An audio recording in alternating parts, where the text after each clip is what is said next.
এবার দেখো ঝাড়ু নিয়ে নিয়েছি, আগে এখন এবার ঝাড় দেবো। বাসন ধুয়ে এসেছি। আর বন্ধুরা, ঝাড়ু কেন দেওয়া হয় জানো তো? সকাল থেকে সারাদিন আমাদের গৃহে প্রচুর নেগেটিভ কিন্তু প্রবেশ করতে থাকে। তো সেগুলো আমরা সবসময় কিন্তু চোখেও দেখতে পাই না। আর সেগুলোকে নেগেটিভ জিনিসগুলো দূর করার জন্যে হিসেব মতন বিকেল 4টের সময় একবার ঝাড় দিতে হয়। আর সকাল যত সকাল সকাল পারবে একটু ঝাড় দিতে হয়। তো নারকোলের ঝাড়ু কিন্তু খুব শুভ, খুব শুভ। তো নারকোল ঝাড়ু তো আমরা আর সবসময় ব্যবহার করতে পারি না ঘরে এখন এইসব মেঝেতে। তো ওটা উঠোনের জন্যে, মাটির জায়গার জন্যে ঠিক আছে। আর আমরা শহরের লোকরা তো এই ঝাড়ুগুলো বিশেষ করে ব্যবহার করি। এগুলো আমাদের জন্যে ঠিক আছে। তো ঘুম থেকে উঠেই আগে কিন্তু ঝাড়ু দেওয়া মাস্ট।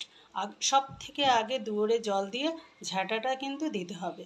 তো ঝাঁটা হচ্ছে আমাদের লক্ষ্মী। অনেকে কি করে, ঝাঁটা দিয়ে কিন্তু পা মোছে, ঝাড় দিতে দিতে এরকম ঝাড় দিতে দিতে দেখা গেল এইভাবে পা দিয়ে পা মুছতে থাকে। কিন্তু এটা কিন্তু একদম শুভ নয় কিন্তু। এটা মা লক্ষ্মীকে অপমান করা হয়। ঝ্যাঁটাকে যদি পা দেওয়া হয় তা মা লক্ষ্মী কিন্তু অপমান হয়। তো সেই জন্যে ঝ্যাঁটাকে কখনো পা দেবে না। আর ঝ্যাঁটা সবসময় ঝাড়ু দেওয়ার পরে একটা কোনো যেখানে লোকের চোখে পড়বে না সেরকম জায়গায় কিন্তু রাখতে হয়। তোমাদের ভিডিওটা কেমন লাগলো সেটা অবশ্যই কমেন্ট করে জানাবে। আবার দেখা হচ্ছে অন্য কোনো ভিডিওতে। টাটা।